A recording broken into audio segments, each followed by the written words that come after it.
अस्सलाम वालेकुम नाज़रीन, JN न्यूज़ HD के साथ मैं हूं नाइला भट्टी। नजर डालते हैं आज की अहम खबरों पर।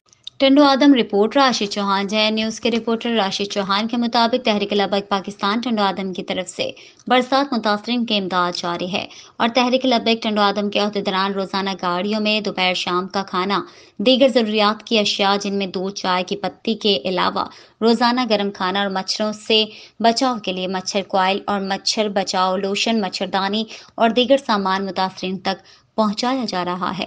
इस मौके पर नायब अमीर तहरीक लब्बैक नदीम अजीज खोखर, नायब नाजिम आला हाफिज अब्दुल्ला मदनी, सिक्योरिटी इंचार्ज राशिद कादरी, मलिक एहतशाम गोरी, ये तमाम अहदेदारान दिन रात बरसात के मुतासरीन की इंसानियत का एहसास करते हुए खुलूस दिल से खिदमात के फ़राइज़ में मसरूफ़ अमल है।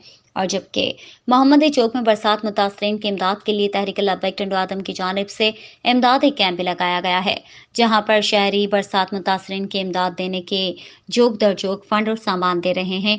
Rashid Chauhan, press reporter, JN news Tando आदम।